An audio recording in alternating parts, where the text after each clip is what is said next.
New reporting out today that the U.S. Secret Service is unable to pay its agents and its bills. According to USA Today, more than 1,000 agents have already hit limits for salary and overtime allowances.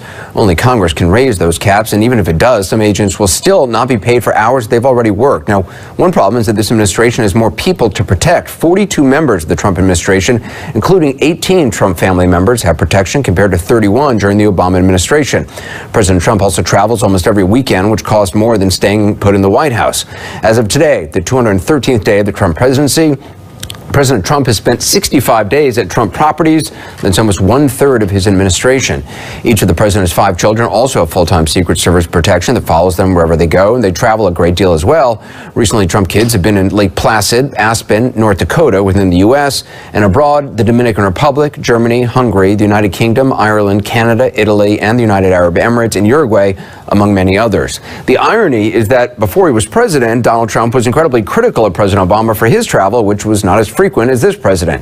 In 2011, Trump tweeted, "The habitual vacationer at Barack Obama is now in Hawaii. This vacation is costing taxpayers $4 million plus, while there is 20% unemployment. And why did Barack Obama and his family travel separately to Martha's Vineyard? They love to extravagantly spend on the taxpayer's dime."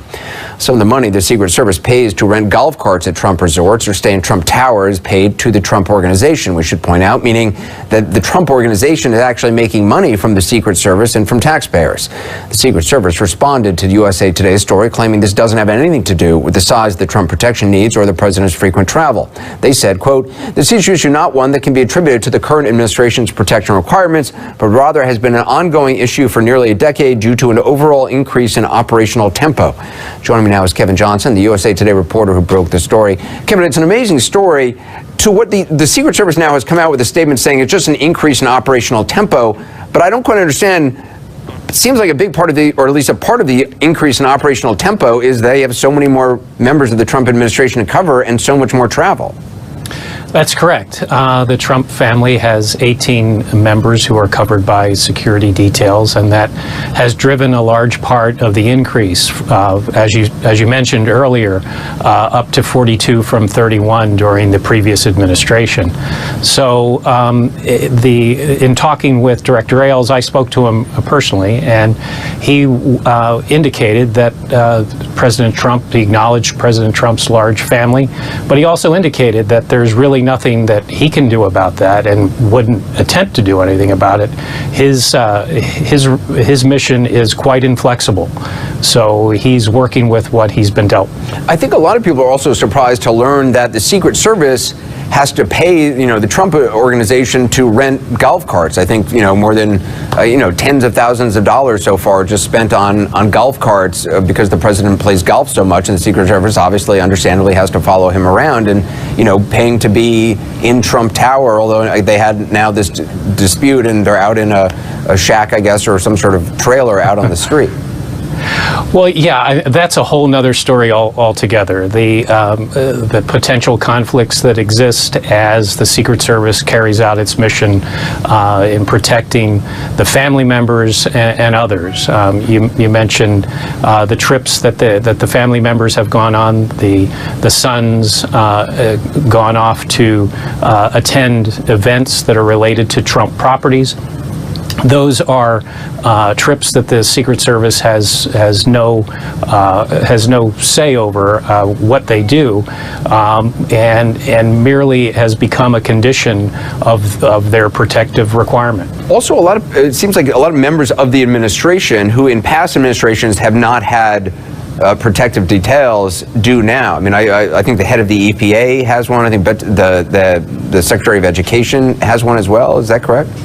Yeah, there's a lot about this administration. Obviously, is different. I think what is different, really, for the Secret Service, the way it was explained to me, is that they've never had this type of an arrangement where you have adult children who have business interests as far-flung as they do, and require travel as part of that business. So it's been a new challenge for them to adapt to this reality. Also, obviously, I mean, everybody who needs protection should get protection. They're working for the American people, and they're working in government. What is the solution here? Is it just a matter of Congress appropriating more funds?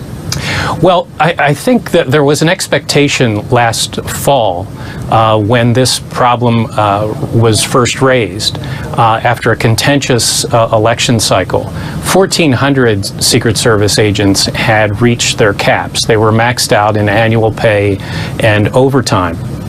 And that prompted Congress to approve a one-time fix to ensure that all those 1,400 would be paid for the overtime that they earned during that whole season. There was that expectation, though, that the work would normalize after the inauguration. Obviously, that hasn't happened. So what it will take in order for these folks to be paid will be another approval by Congress to raise the caps, and Director Ailes has proposed or is talking with lawmakers about raising that cap from 161,000 to 187,000. But even with those caps, or with that cap, if it's approved, more than 100, 130 will still not be paid what they're owed. That's incredible. I think they've already worked and not going to be paid for the overtime. Kevin Johnson, I appreciate the reporting. Really fascinating article in USA Today. Speaking of frequent travel straining the Secret Service budget, the president is leaving town again tomorrow to campaign in Phoenix, holding one of those rallies that he so enjoys. The city's mayor last week asked him to postpone the visit because it comes so soon after the tragedy in Charlottesville, Virginia.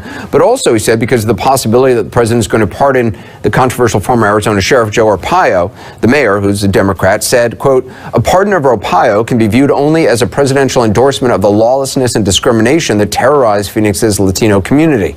Arpaio faces up to 6 months in prison for ignoring a court order that he stopped racial profiling of people who he thought looked like undocumented immigrants." Gary Tuchman is in Arizona, head of the rally. He joins us now. So there's been concern about what kind of response President Trump may get in Phoenix from those who don't support him. What's the reaction there right now? Well, Anderson, I can tell you, it's not just the mayor of Phoenix, it's other local leaders who said to President Trump, please postpone this rally, shortly after the rally was announced this past Wednesday, which was just 4 days after the deadly violence in Charlottesville, Virginia. But nothing was canceled. All systems are still go for the rally to take place here at the Phoenix Convention Center tomorrow night. Meanwhile, all systems are go for large-scale protests across the Phoenix metropolitan area. As we speak, demonstrators are getting ready to participate in these protests. They're making signs, they're making banners, they're buying megaphones, they're buying large quantities of water. It's supposed to be over 100 degrees when this protest takes place. It's nothing unusual to go to protests. Lord knows we've been to a lot of them at Donald Trump rallies when he was a candidate, when he's been president, but it's usually a few dozen to a few hundred people. It's expected. The 7 or 8 groups that are leading the protests say they expect thousands of people to be on the narrow streets right next to the Phoenix Convention Center while this is taking place. One of the leaders of the protest movement is the founder of a local software company. You've rallied against him before. Yes. And the largest number of people who've shown up before? 1,000. And what are you expecting for this rally? 10,000. So that's Over 10,000, really. I mean, so that's the number of people on Facebook who said they are going to come? yes. And that doesn't count the people that are offline, that don't RSVP on Facebook. He's a bad example for my kids. He's a bad example for humanity, to be honest. Now, the protest is scheduled to begin about an hour before the president arrives. There will be, as you would expect, a lot of security inside the rally, and also because of the large-scale protest outside the rally. Gary, Arpaio was popular there for a long time, but he lost re-election last year. I'm wondering what people are saying about a possible presidential pardon of him. Well, one thing we should point out, Anderson, usually the Department of Justice is involved in presidential pardons. The Justice Department says the wheels are not spinning regarding Joe Arpaio. They've heard nothing. However, the Constitution gives the president the power to issue a pardon without Justice Department blessing, so that could still happen. A lot of these protesters we're talking to very angry about that possibility. He's been a lightning rod. He faces up to 6 months in prison. But I should tell you, we've talked to a lot of Trump supporters today here in Arizona. They would like nothing more, many of them, for Donald Trump to take the stage at the convention center and say, I pardon Joe Arpaio. Are you going to the rally? Of course. I've been to 7. This will be my 8th. Your 8th rally tomorrow. Yeah, I love Trump. He's great. He's been alluding to the fact that he might consider pardoning former Sheriff Joe Arpaio. Absolutely. I'm 100% behind that. Tell me why. Because he's not guilty. Trump rallies are always loud and boisterous. This one tomorrow is expected to be extra loud and extra boisterous. All right, Anderson. Gary, thanks very much. We'll obviously be following. Coming up next, new reporting on the collision at sea involving a Navy warship and the search for 10 missing sailors going on right now. Let's see. There's the President Trump heading right now to Joint Base Meier for his address to the nation in about 25 minutes on Afghanistan. There's the stage right there. We have new reporting right now after the fourth mishap involving a U.S. warship, and once again, sailors may have been killed. Search now on for 10 missing crew members from the destroyer John S. McCain, which is named after Senator McCain's father and grandfather. It collided east of Singapore with a commercial tanker ship. 2 months ago, the McCain's sister vessel, the USS Fitzgerald, hit a similar vessel off Japan, killing 7 sailors. In May, the USS Lake Champlain hit a fishing ship near South Korea, and in January, another guided missile cruiser, the Antietam, ran aground in Tokyo Bay. Now, bear in mind, ships like the McCain are equipped with state-of-the-art radar, sonar systems that give them a 360-degree view of anything supposed to be coming at them from below the surface to high altitude, which raises all kinds of questions, starting with how do you miss a giant, slow-moving merchant ship, or exactly what happened? Now, in a moment, what the Navy is doing to try to fix the larger problems the string of mishaps may reveal. But first, our Chief National Security Correspondent Jim Sciutto has late word on what may have caused this particular collision. Jim, what do you That's right. A Navy official is telling me that the crew lost steering, the simple ability to steer as it was entering these busy shipping lanes and on the approach to the Strait of Malacca. And they weren't, this is crucial as well, they weren't for some reason able to activate the backup steering system, which these advanced destroyers have. They don't know why they weren't able to do that.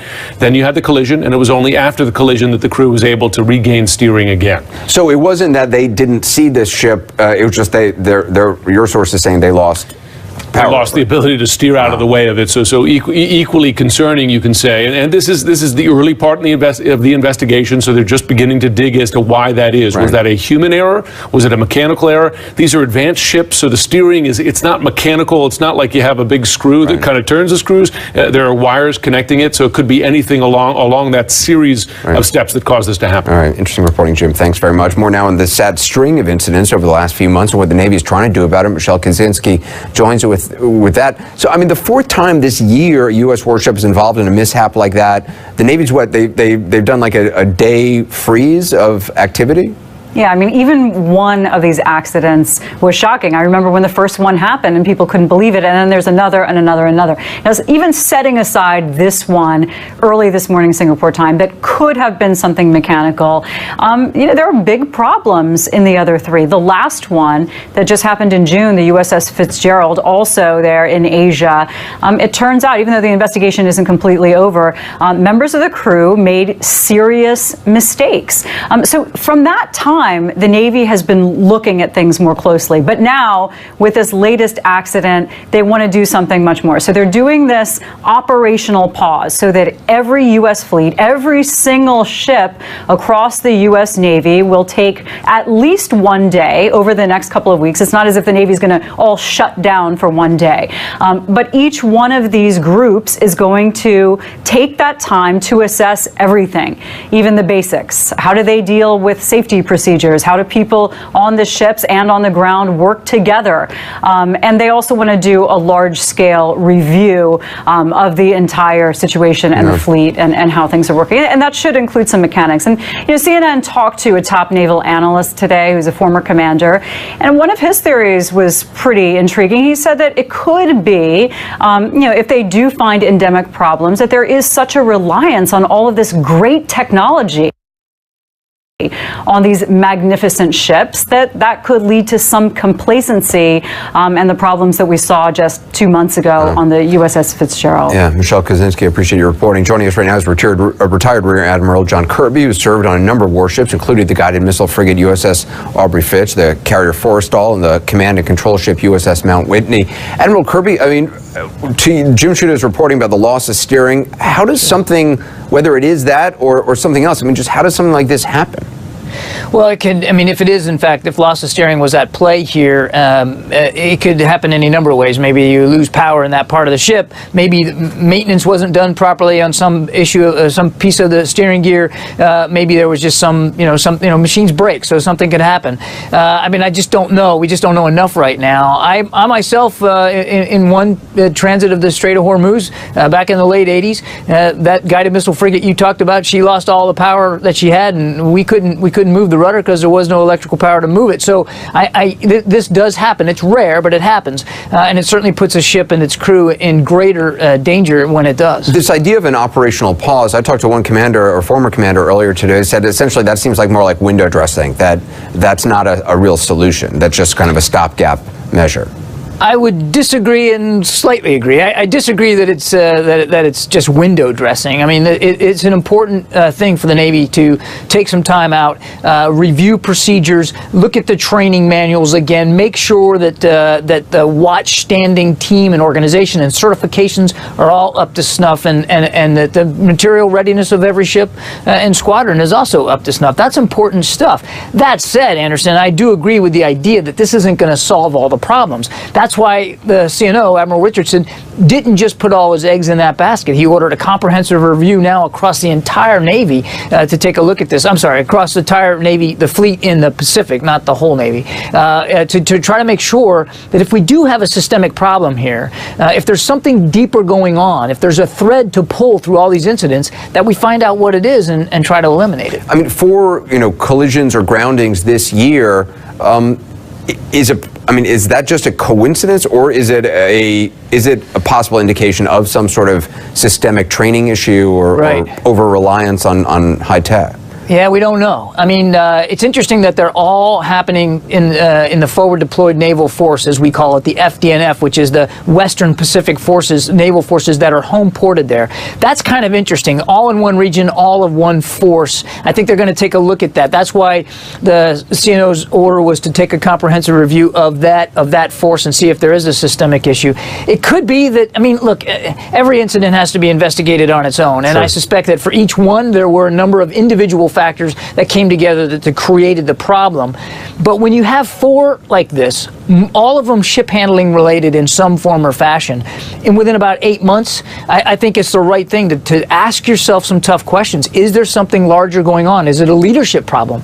Is it a training problem? Is it a funding problem? I mean, the Navy has lived through a lot of fiscal uncertainty in the last few years thanks to sequestration and living off of continuing resolutions. And Navy leaders several years ago, you might remember, Anderson, were warning that there could be real training performance problems if the funding situation didn't get solved. Now, I'm not blaming this on budget. I'm just saying that they're going to look at all those factors. Yeah. Well, of course, the bottom line, I mean, 7 sailors killed the last time, 10 missing tonight. Our thoughts and prayers are certainly with their families. Indeed. Yeah. Indeed. Admiral Kirby, thank you. Up next, what to expect when President Trump makes a rare primetime address to the nation and unveils his plan for the war in Afghanistan. He's just arrived at the base near the Pentagon where he'll be speaking. We're just moments away from President Trump's primetime address to the nation. The commander-in-chief has just arrived at the venue where he's expected to unveil his new strategy for Afghanistan, which is, of course, America's longest military conflict.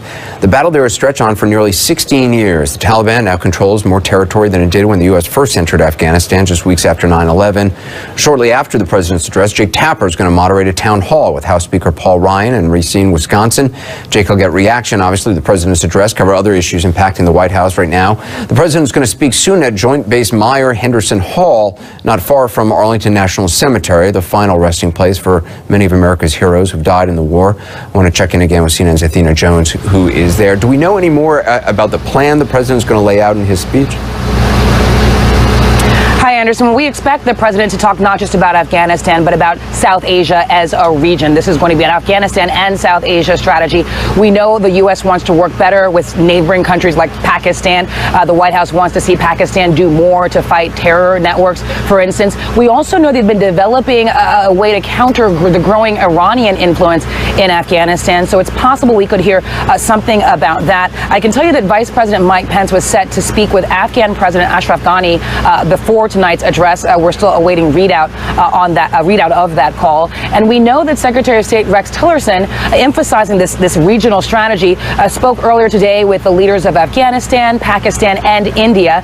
And a State Department spokesperson says that the topic of those calls was how the United States would like to work with each country to stabilize South Asia through a new integrated regional strategy. So we expect to hear some focus on that. I can also tell you that Secretary Tillerson is expected to be at tonight's address, set to begin in about 10 minutes, 12 minutes. All right, Anderson. Appreciate that. As we wait for the president to address the nation, I want to bring in our panel. Retired Army Lieutenant General Mark Hertling, Nick Payton-Walsh, Peter Bergen, Mike Shields, Jim Sciutto is back with us, and Jen Psaki joins us as well.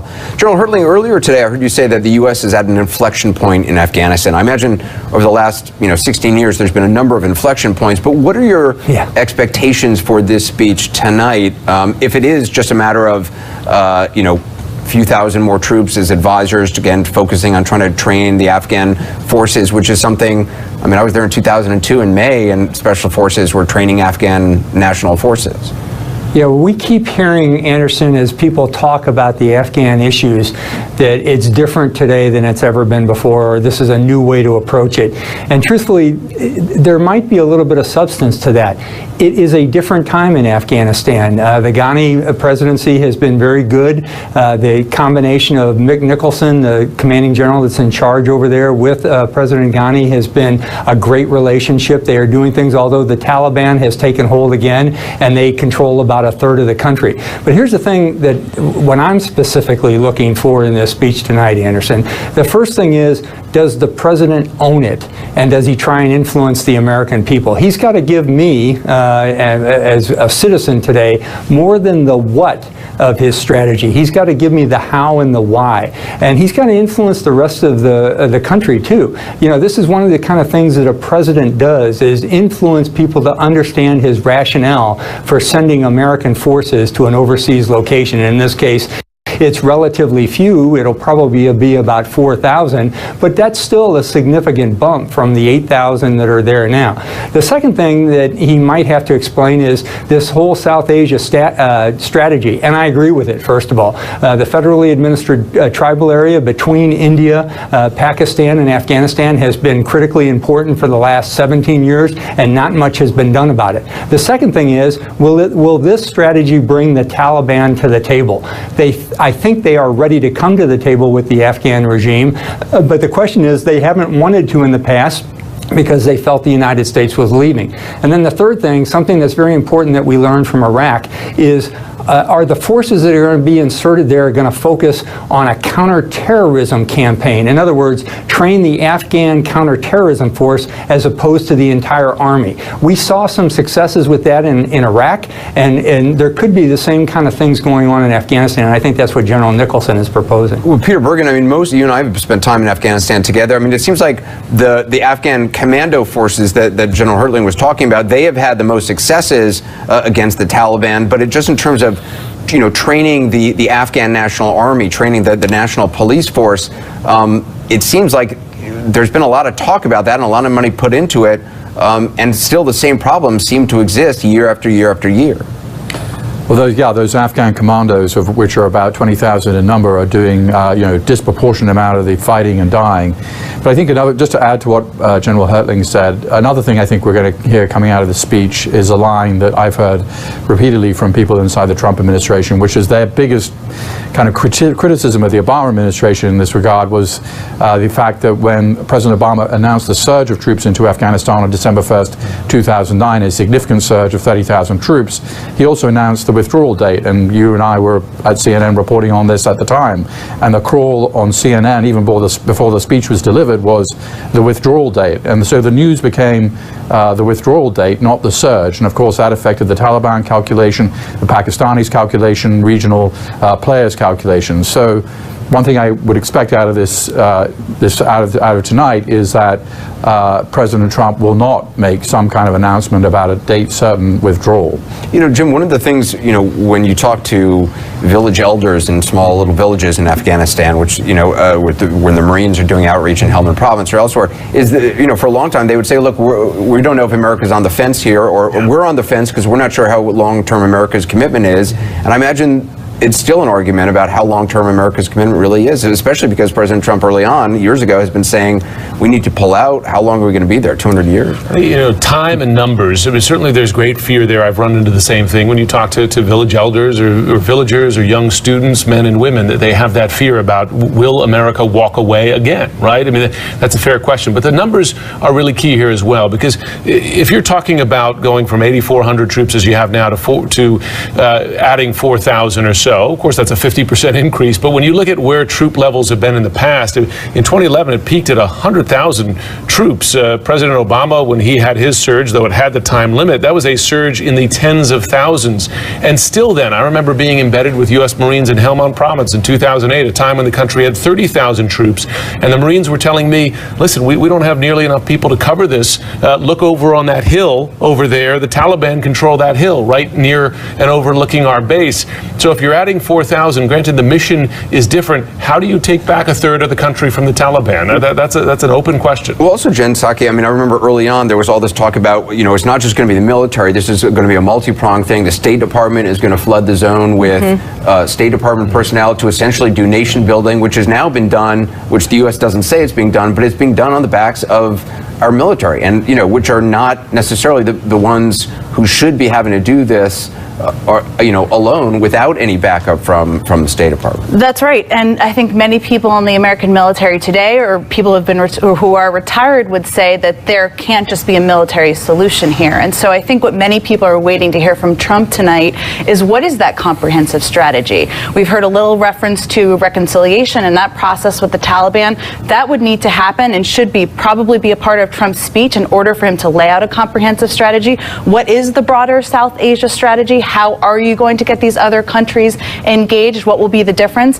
And in terms of what we do here as the United States, the budgetary proposed cuts, the fact that Tillerson and the Trump administration have not fully staffed and put people in place, this is a place where we could really see an impact of that. You know, Nick, you were just in Helmand Province. I know you were talking with Marine commanders on the ground. You know, in all the years you've been there, there's always been talk of, well, Pakistan needs to do more. We need to engage the regional partners. You know, Pakistan, most of their military is focused on over the other border on India. And, you know, there's been complaints from U.S. forces for years about, you know, militants cross over the border in Pakistan. The U.S. really can't pursue them. It's not clear to me how things can be different now that the administration is saying, well, we're going to work closer with Pakistan and get them to do more.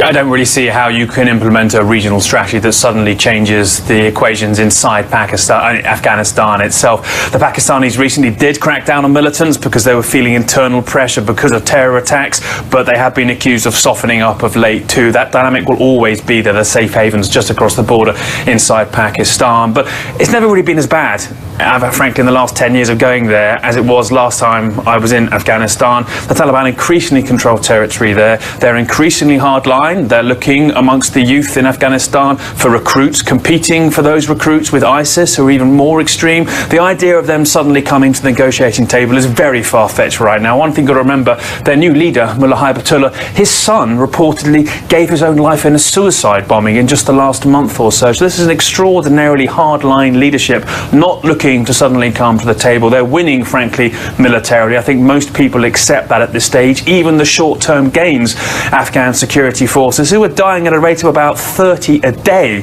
at the moment, those short-term gains are often taken back by the Taliban. So it's a very precarious situation, and it's one too with no real original ideas left to play. I mean, during the Obama administration, those tens of thousands of troops flooding the zone there, they brought trainers to. The whole focus that the Obama administration gave in their messaging, valiantly delivered by Jen at times, was that they were winning. They were getting those security forces ready, and it simply wasn't the case. We saw ourselves again and again, once US backing disappeared, those forces simply crumbled. So the idea that you can boost potentially trainers or the number of people on the ground and insist in that training and suddenly see a radical change in the potency of those Afghan national security forces, well, that's a little far-fetched. I think what we're going to see today is a lot of rhetoric in which perhaps Donald Trump tries to own a war that he's often tried to keep a little distant, frankly, from himself in the past, but also really a strategy that's perhaps just enough to perhaps keep the disaster of the Taliban sweeping into major cities of Afghanistan from happening, but not something that's going to radically change the map here, because really, frankly, every idea has already been tried and it hasn't worked. There's a reason why, Anderson, that's what they call it, the graveyard of empires. None of that solace for the Afghan people, though. Mike, I want to play something that then candidate Trump said back in 2015 when he was asked about troop levels in Afghanistan. Do you believe that American boots should stay on the ground in Afghanistan to stabilize the situation? I wouldn't totally disagree with it, except, at some point, are they going to be there for the next 200 years? At some point, what's going on? It's going to be a long time. We made a terrible mistake getting involved there in the first place. We had real brilliant thinkers that didn't know what the hell they were doing. And it's a mess. It's a mess. And at this point, you probably have to, because that thing will collapse about 2 seconds after they leave. Just as I said that Iraq was going to collapse after we leave. Again, that he later said he was talking about Iraq, or that he didn't understand the question was about Afghanistan. Mike, the president is expected to ask Americans to trust him on this new Afghanistan strategy. I guess the question, there's questions about how much I think Jen made the point earlier, how much is he going to own this, and say that this is about winning? When you heard what he said as a candidate, he called it a mess, that the U.S. made a terrible mistake getting involved in the first place. And many of the Trump voters liked that he didn't want to ramp up engagement in overseas conflicts.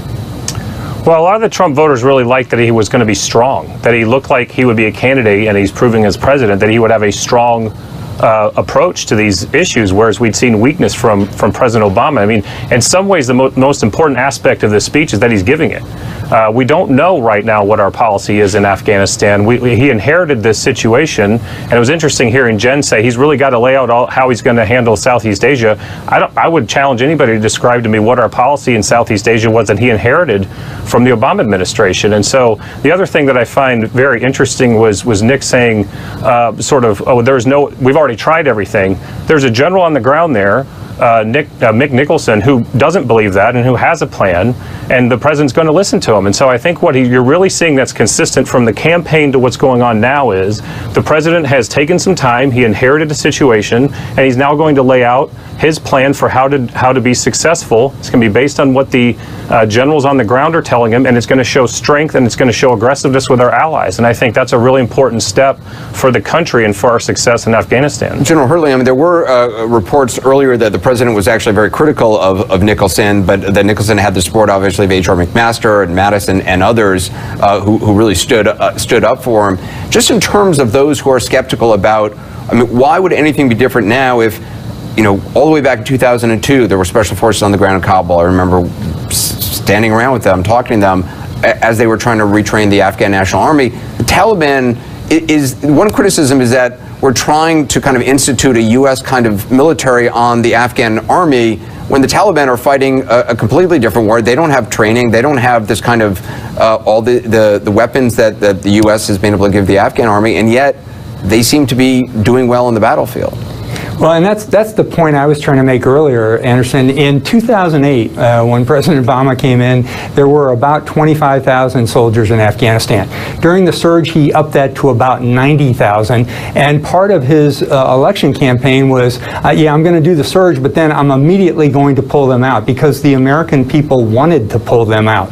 And in fact, we were, I think personally, and I'm conflicted on this, we were attempting to train, much like we were in Iraq, the entire society to make an army for security purposes. I think we're beyond that point, and that's why I think General Nicholson's plan is to focus on the counterterrorism commandos, to use them as the force against ISIS, Khorasan, the Taliban, if need be, Al-Qaeda, and go after them. Sorry, General, the president's about to speak. Let's listen.